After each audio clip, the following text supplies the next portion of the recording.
My hands are free.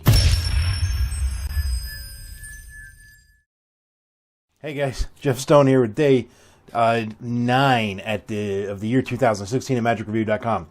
Hands-free prediction by Lynx Magic. So the effect is, go watch the ad trailer because it actually does a good job of portraying the effect. But basically, you show a deck of cards, you can fan it. And I'm actually going to fan the deck in front of you here. I don't know how this is going to work in a mirror and the camera. I'm just going to quickly run through the deck, and there, you've seen it. Now, you can go a little slower than that with your spectators, but you can fan through the deck and show the cards just like I did. Then you hand them the deck, and they deal cards face up onto the table, one at a time into a pile. Anytime they want, they stop. And then you, by the way, before any of this happens, you place this envelope on the table and then tell them that it's a prediction or whatever. And anytime they want, they stop.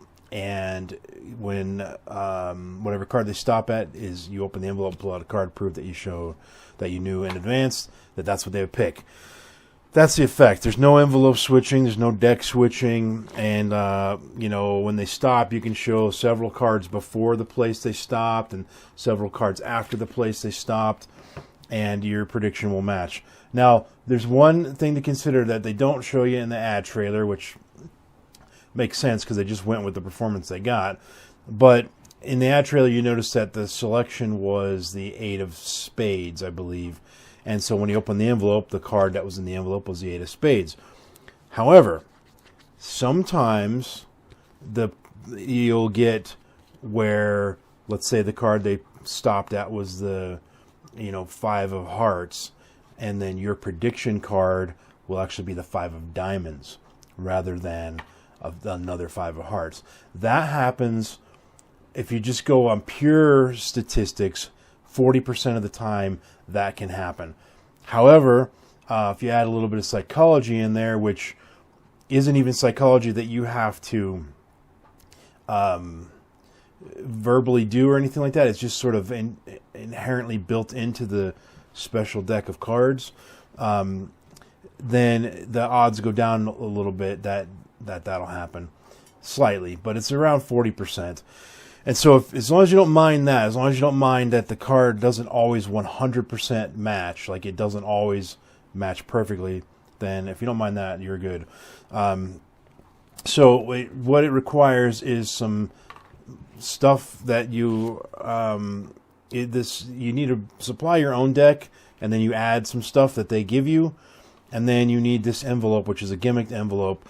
And this envelope, by the way, I've used gimmicked envelopes that have the same purpose as this one before, but man, this thing is well made. It's made out of like a plastic material that will last you forever, and what's cool about it is you can like wipe it off with a wet cloth or something like that, and it'll last forever. So I have uses for this in other routines, even if I never even do this particular one. Okay, so the product quality, what you're getting, you get several, I think 6 training DVDs, and they're produced well, I should say they're taught well. They cover the material very well, very clearly. They cover everything. They're not produced as well as it could be. The lighting and the audio's a little off, but it's not horrible. You'll definitely be able to learn what you need to learn. And then, what was the other thing? Oh, this is something I forgot to put in the written review, so I'm telling you now. There's actually a version of any card at any number that uses the same deck, and you don't have to do anything to modify the deck. That's pretty clean. So here's how it goes. You have the prediction out, and you have them name any number. They deal down that many cards. And the number that they said, so let's say 24, that card, the 24th card, will match your prediction. 50% of the time, there's one minor thing you have to do, which is when you pull the deck out of the box, you have to secretly leave one card behind in the box. But that's all you have to do, and then you give them the deck, and they do the dealing and counting down to the number. So if you like that plot, which I'm not a fan of, But if you do like that plot, then this is a really good method to pull that off. But again, also keep in mind that your prediction still, even in the any card in any number, may not always match the card. It might be same card, just the opposite, just the other suit, or the matching suit. So they stopped at 6 of hearts. Your prediction might be 6 of diamonds. So that still happens. That doesn't change. Anyway, that's basically it. The only other thing, and there's a couple issues in the ad copy that I'm going to call them points of clarification, and I'm going to I don't know that they're trying to be dishonest, because I saw these guys on video and they seem like pretty straightforward guys.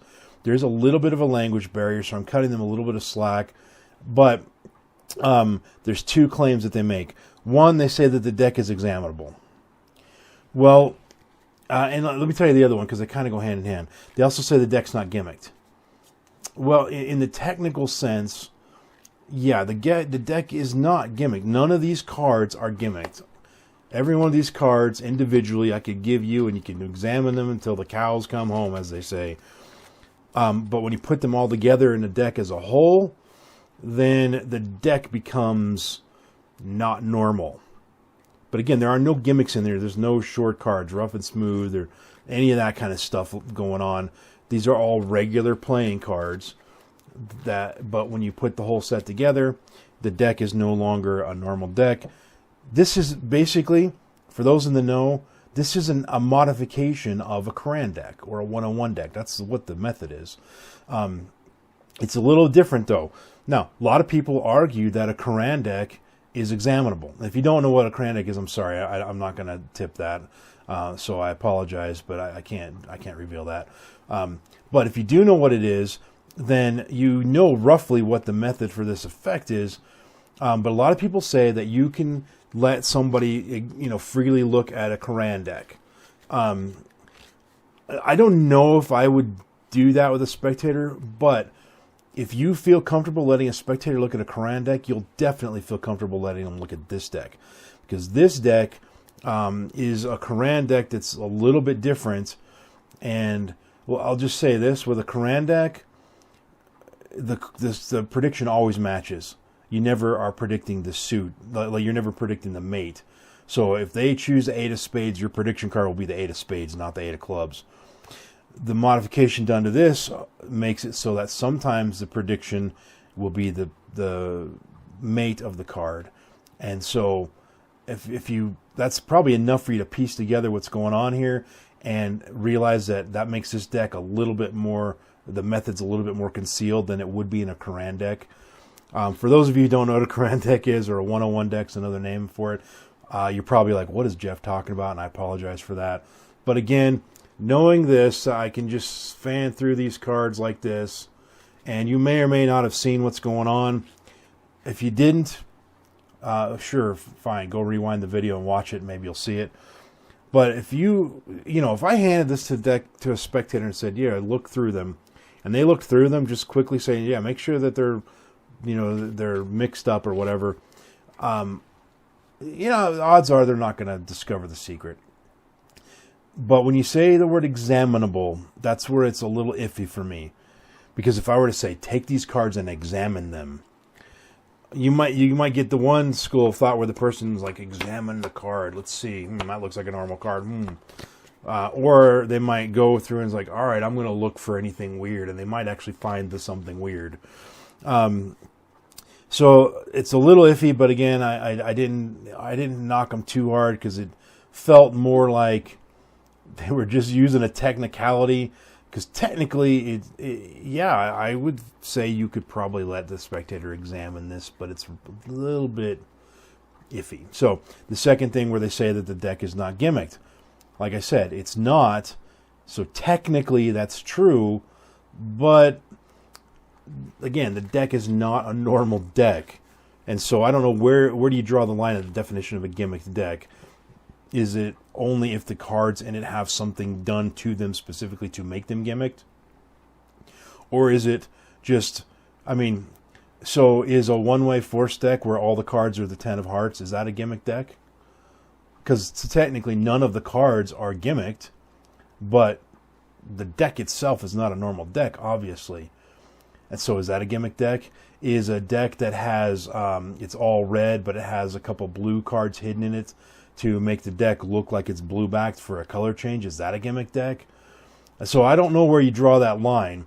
But if you take out the literal meaning of any single playing card being gimmicked, or any sort of gimmick applied to it, like, again, rough and smooth, short cards, long cards, double facers, double backers, whatever, any of that stuff, none of that's going on in here. These are all regular cards, but the deck itself is not normal. So now you know the more accurate description of the deck, and so I'll let you decide if that ad copy is accurate or not.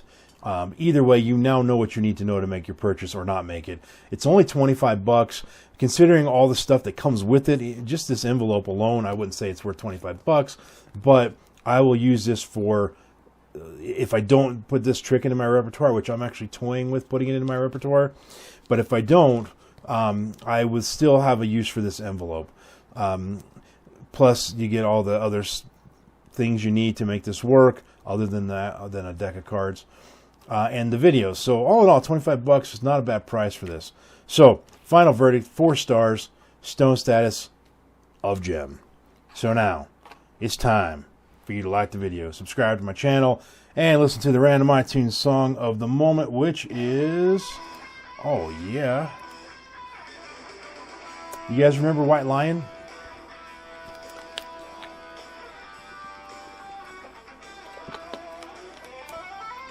White Snake, White Lion, same era, roughly the same genre, but this is All Join Our Hands by White Lion. It's got some good guitar riffs in it, but it has a part where everybody's clapping, and it's kind of becomes more of a almost sort of cheesy. I